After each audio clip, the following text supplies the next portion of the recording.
Oke, bismillahirrahmanirrahim. Assalamualaikum warahmatullahi wabarakatuh. Jadi ini materi tentang indikator asam basa. Ya, kalau kemarin tuh sebelumnya kita ngukur pH itu benar-benar dihitung H plusnya berapa, min log H plus, min log OH min gitu ya. Kalau ini enggak. Ini gimana? Kita simak ya. Apa yang disebut indikator asam basa? Kita kenali dulu ya. Jadi indikator asam basa itu merupakan suatu asam atau basa organik lemah yang memiliki warna berbeda dalam bentuk molekul dan ion dalam suatu reaksi kesetimbangan. Jadi misalkan ada satu indikator nih, indikator itu zat ya, yang nanti mengindikasikan si sampel yang ditetesin itu, si sampel yang diuji itu di asam atau basa. Misalkan ada indikator warnanya misalkan merah. Ketika ditetesi basa, dia berubah misalkan jadi warna biru misalkan. Terus ketika ditetesi asam, dia berubah jadi kuning. Kan kita jadi tahu ya, indikasinya kalau dia basa apa. Merah tadi. Merah jadi apa? Jadi biru. Terus misalkan karena asam, dia jadi kuning gitu ya. Jadi nanti cirinya apa kalau dia asam atau basa. Nah, salah satu atau beberapa contoh asam basa dari bahan alam, indikator asam basa dari bahan alam yaitu ada nih, misalkan daun-daunan dari mahkota bunga seperti kembang sepatu, bougainville, mawar, dan lain-lain ya. Atau ada kubis ungu, naga, buah naga bukan naganya, kunyit, terus bit ya, yang warnanya mencolok. Nah, terus ada juga istilah yang harus kalian kenal yaitu trayek perubahan warna indikator atau disebutnya trayek pH biasanya. Apa itu trayek pH? Yaitu batas-batas pH ketika indikator mengalami perubahan warna, itu disebut trayek. Ya, trayek pH atau trayek warna. Jadi trayek perubahan warna lakmus itu adalah 5,5 sampai 8,0. Misalkan lakmus merah nih, misalkan lakmus merah. Lakmus merah itu kalau ditetesi asam yang pH-nya di bawah 5,5, dia tetap merah. Tapi kalau ditetesin ke basa yang pH-nya di atas 8, lakmus merah mulai berubah tuh jadi biru. Gitu.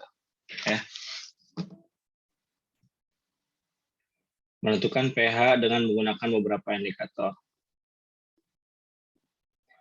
Nah, jadi biasanya nanti pun di soal tuh gitu, akan menentukan pH dengan menggunakan beberapa indikator.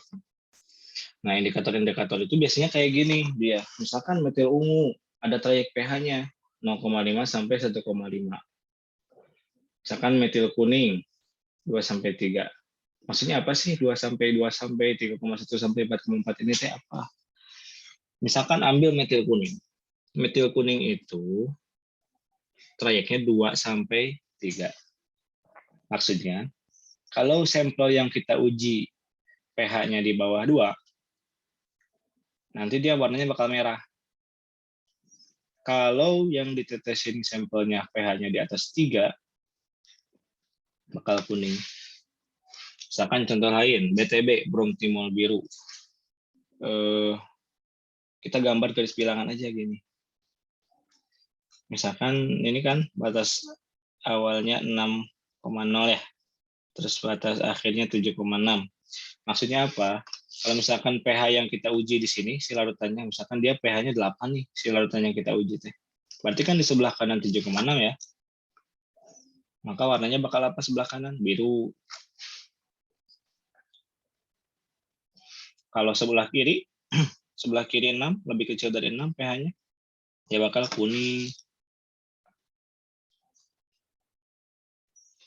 Nah, terus gimana Pak? Kalau si pH-nya antara 6 sampai 7,6 antara ini, ya berarti warnanya adalah transisi dari kuning menuju biru. Atau campuran kuning biru apa? Hijau. Ya, itu. Ya. Langsung aja ke contoh soal mending juga ya, biar langsung paham. Oke. Nah, ini contoh soalnya ini bisa sih dipakai, cuma bingung nanti ngejelasinnya. Mendingan langsung ke yang di sini gitu. Nih Bapak ada soal. Nah, yuk kita bahas bareng-bareng. Lihat.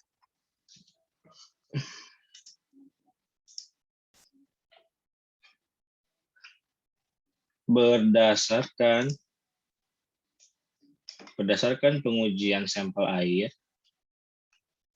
limbah ya, diperoleh data sebagai berikut. Ada 2 sampelnya, ada sampel A, ada sampel B. Betul? Indikator yang digunakan untuk mencari pH-nya ada 3. Ada metil merah, ada bromtimol biru, ada phenolphthalein. Misalkan sekarang sampel A dulu. Sampel A dulu. Oke, sampel A ya. Nah, sampel A. Nih, sampel A. Kita bikin garis bilangan caranya tuh. Dia itu warna kuning. Kalau pakai metil merah itu berapa? 4,2 sampai 6,3. Warna kuning.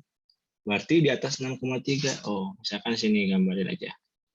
6,3. Berarti ke kanan kan? Maksudnya ke kanan itu apa? pH-nya si sampel A ini ada di atas 6,3, entah berapa.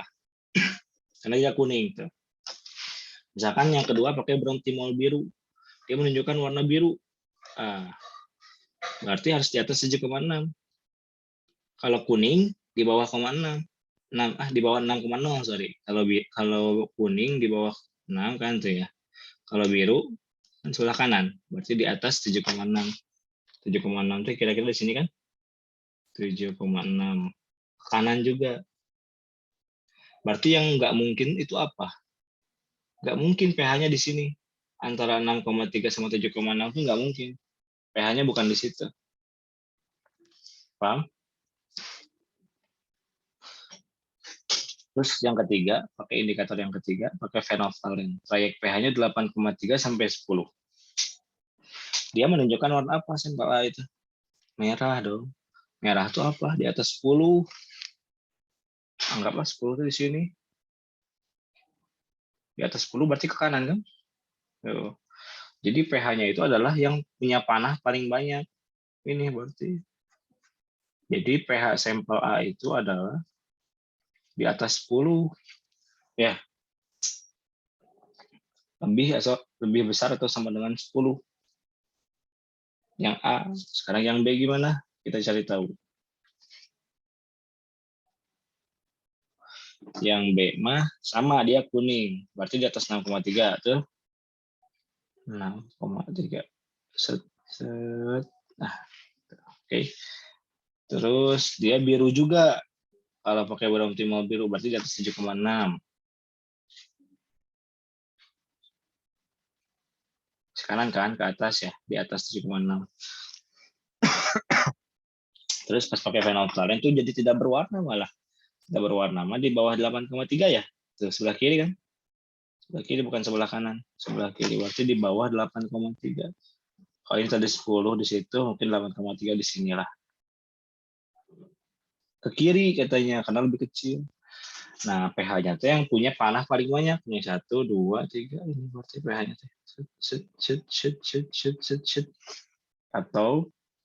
Atau pH-nya lebih kecil sama dengan 8,3, tapi lebih besar sama dengan 7,6. pH-nya lebih besar dari ini, ya, tapi lebih kecil dari 8,3. Ada nggak jawabannya itu? Ditanyakan apanya sih? Harga pH berturut-turut untuk sampel A dan B adalah apa? Tadi yang A teh tuh di atas 10. Ini di bawah 10-an nih. Ini doang yang muncul. Yang B-nya apa? 7,6, antara 7,6 dan 8,3.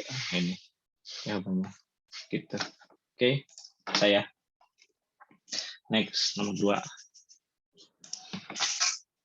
Jika larutan CH3COH sifatnya apa nih? Asam.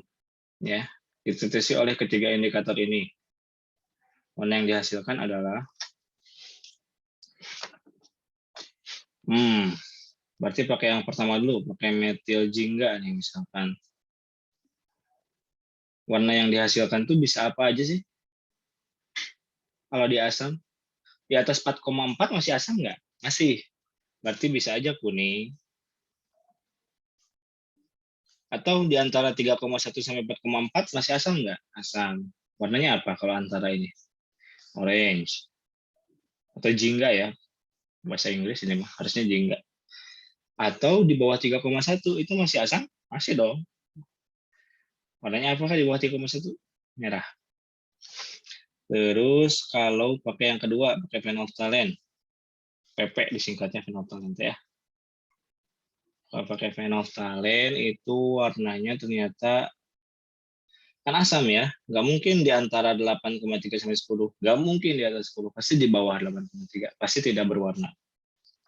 Tidak berwarna. Pakai burung timau biru.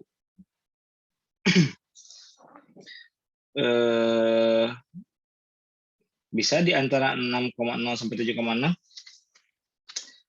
Bisa, cuma pas yang di atas 7-nya kan udah mulai basah, jadi nggak bisa sebenarnya. Pasti yang di bawah 6. Di bawah 6 teh, BTB ya, burung timau biru teh. Itu warnanya kuning pasti, berarti di bawah 6 ya kuning. Berarti warna yang dihasilkan kira-kira apa berturut-turut? Kuning tidak berwarna kuning, ada nggak? Nggak ada. Orange tidak berwarna kuning. Nggak ada. Merah tidak berwarna kuning. Merah tidak berwarna kuning. Tuh. Itu berarti jawabannya. A. Saya. Next. Contoh terakhir. Nah, jika larutan masing-masing dideteksi dengan indikator brom timau biru, larutan yang menghasilkan warna biru adalah brom timau biru itu rentangnya dari mana sih? Berapa sampai berapa? Nah, di LMS kan Bapak udah ngirim. Ya, nah ini nih. Nah, brom timau biru. Tuh, 6 sampai 7,6. Di bawah 6 kuning, di atas 7,6 biru.